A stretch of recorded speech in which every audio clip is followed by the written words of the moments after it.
Hey, aren't you supposed to be getting clothes on?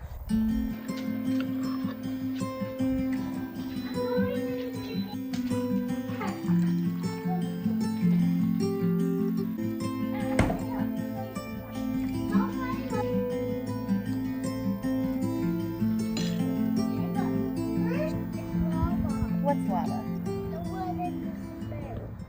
Oh no, the cement? Yeah. Well, I better walk on the rocks then. Hello sweet friends, welcome back to the heart of home. If you can't tell, Silas and I are about to head into town to run some errands. We're gonna go pick some stuff up from the plant store, Earl May, here in town. Can I dragonfly a high five?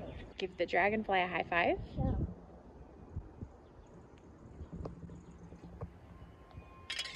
Yeah!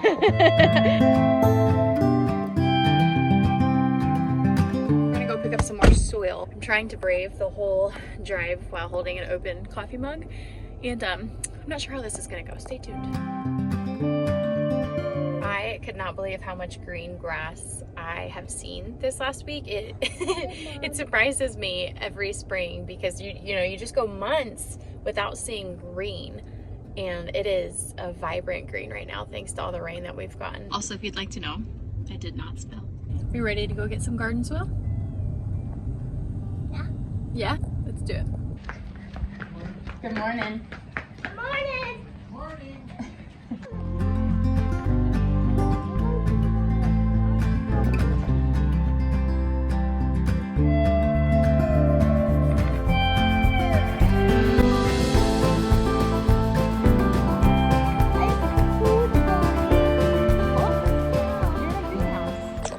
Well, this is not what we came for, but it's what we're leaving with.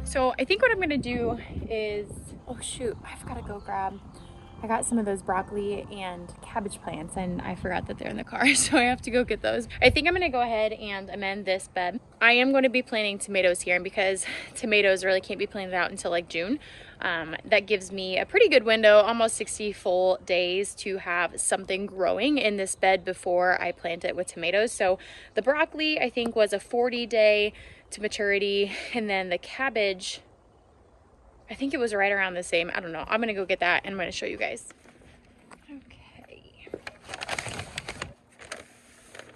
Okay, so I got extreme vintage cabbage, and it says the cabbage is only 40 days to maturity. And then I also have this broccoli, which I've never really been a big fan of planting broccoli or cauliflower. One, because we have a big issue with cabbage moths and cabbage worms, which love to decimate my the cabbage and the broccoli that I tried to plant last gardening season. That was basically a catch crop for those worms, which I let them have it because they could eat that and not eat my other plants that I wanted to thoroughly enjoy and would give me a bigger harvest than just one head of cabbage or broccoli. It's still cool enough right now that we don't have to worry about cabbage moths. So I got this Pac-Man broccoli, large heads, good side shoots after the main head is cut. It's an F1 hybrid. The maturity days are 55 to 65 days. So that gives me a good 2 months, right? Today is the end of March. It gives me right up until about June. So the beginning of June, they should be ready to harvest, which is perfect because as soon as I pull them out, I will go ahead and plant my tomatoes and some other plants that I'm going to be putting in this bed right here.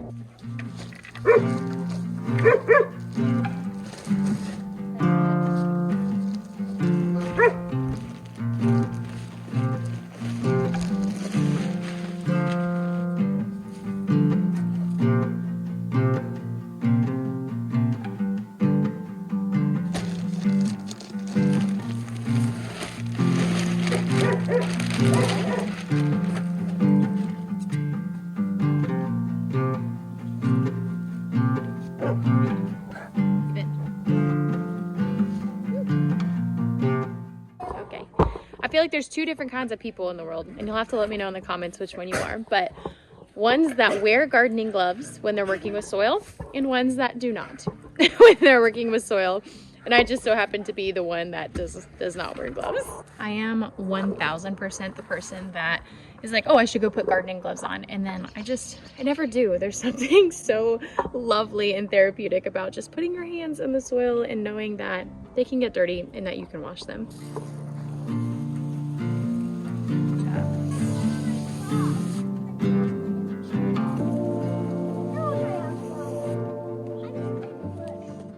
All done. But not yet. I think Bubba's thirsty. Another sure sign that spring has sprung is right here. Check it out. Mama. Do you guys know what this is? If you do, let me know in the comments below. If you don't, I will be very surprised. We cover it up with some grass.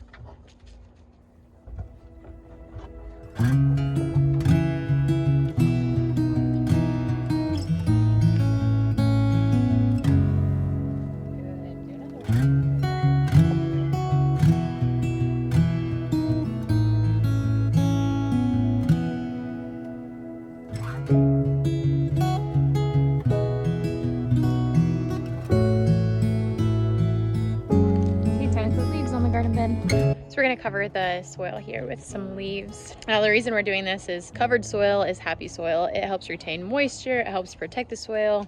But my biggest thing is that I want to retain as much moisture as I can and warmth and heat, because we do have some nights that are gonna be below freezing still, but these plants have all been hardened off, so I'm not too worried about them, and they're both cold hardy. So they should be able to heal pretty quickly from a frost, but we'll see. The leaves are only gonna help. They're never gonna hurt. Nature's mulch.